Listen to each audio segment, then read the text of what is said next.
સંસારી જીવો છીએ. સંસારી વ્યવહારના અનેક કામો અમારે હોય છે. ક્યાંક લગ્નમાં જવાનું હોય, કે સ્કૂલના છોકરાઓને એડમિશનનો પ્રશ્ન હોય, કે મકાન બાંધવું હોય, કે વાહન લેવાનું હોય, બીજું ગમે તે કામ હોય તો અમે હસતા રમતા દોડતા કરી લઈએ છીએ. કોઈને અમને કહેવું પણ નથી પડતું ભાઈ આ તમારે કરવાનું છે. અને જ્યારે સત્સંગનું કાર્ય આવે તો ત્યારે અમને લોકોને ક્યાંક સભામાં જાઓ, કે મુલાકાતે જાઓ, અહેવાલ મોકલો, કે પ્રવચન કરવાનું હોય તો એ અધિવેશનની તૈયારી કરો, વચનામૃત વાંચો, ઘર સભા કરો, આવું બધું અમને કહેવું પડે છે સંતોએ કે કોઈએ. તો એવું બધું શા માટે? કે હવે સંસાર વ્યવહારનું કામ તો હસતા રમતા અમારી જાતે કરી લઈએ છીએ, પણ આવું કંઈ થાય છે ત્યારે સંતોને અમારા પૂછડા આંબળવા પડે છે. તો આવું શા માટે? કરવું પડે એટલે કરવું જ પડે. બરોબર. સ્વામી વાતમાં કહ્યું છે કે વ્યવહાર માર્ગ તો કંઈ કઠણ નથી. વ્યવહાર માર્ગ તો કંઈ કઠણ નથી, કારણ એ જીવમાં પડેલું અધિકારથી વ્યવહારને ખાવું પીવું જોવું કામ બીજું ત્રીજું પડ્યું એટલે તો સહેજે થાય. એમાં કંઈ વાંધો, એમાં કંઈ ઉપદેશ આપવો પડે કે છોકરાને કહેવું પડે તું ટીવી જોઈજે? સ્કૂલમાં ભણાવવો પડે છે? સ્કૂલમાં ભણાવવા નથી તો ટીવી શીખી જાય. તમારા કરતાં એ ચાવી સારી રીતે જરા આમ ફેરે તો આ ચેનલ આવે, આ ફેરે તો આ ચેનલ આવે. એ એના સંસ્કારમાં પડેલા જ છે એટલે એને એ થાય. દારૂ પીવો કંઈક એની કંઈ કોલેજો છે? કોલેજ નથી, કોઈ દીઠું એટલે પીધું, બસ પતી. એટલે આ બધી જે વસ્તુ છે એટલે વ્યવહારનું કામ છે. ખેતીનો છોકરો ખેતી કરતો હતો અને દરજી છોકરો સીવવાનું કામ કરવા માંડ્યું, કરે છે કે નહીં બધા?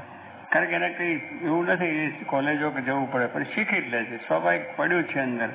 એટલે એ વ્યવહાર મારે કંઈ કઠણ નથી એટલા માટે. એટલે વ્યવહારની અંદર છે તમને આસક્તિ છે, આસક્તિ છે અંદરની, અને અંદર પડેલી બધી વસ્તુ છે એટલે આપણે એને કરવા માંડી જ પડીએ છીએ. એમાં કોઈને આપણે કહે કે ના કહે, પણ આપણી ફરજ સમજીને આપણું ઘર ચલાવવું છે, વ્યવહાર ચલાવવો છે, કામ કરતો ધંધો બધાની અંદર આપણે સ્વાભાવિક રીતે આપણું મન તરત પરવડી જાય કહેવું પડતું. એટલે સ્વામી કહે છે એ મારે કઠણ નથી. કેટલાક માને કે તમારે વ્યવહાર ચલાવવો, પૈસા કમાવા, આ બધા કરવું એ બહુ કઠણ વસ્તુ છે.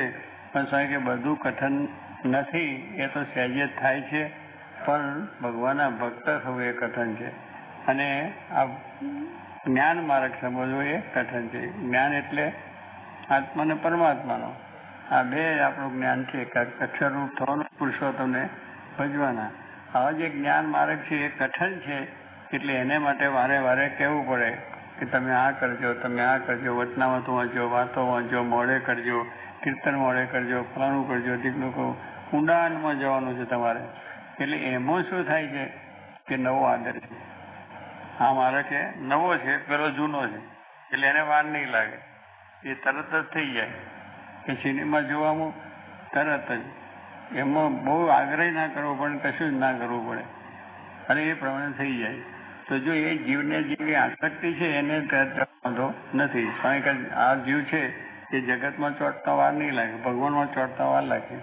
એમાં ઉપદેશ કરવો પડશે, વાતો કરવી પડશે, કેટલી જાતનું બધું વાત કરીએ, કરતાં કરતાં કરતાં બધું થાય.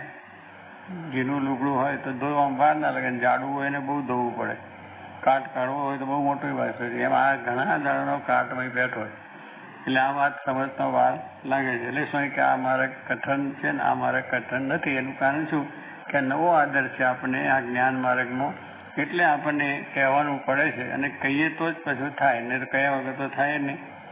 કારણ કે ભગવાનને માર્ગે ચડાવવું એ બહુ મોટી કઠણ વાત છે.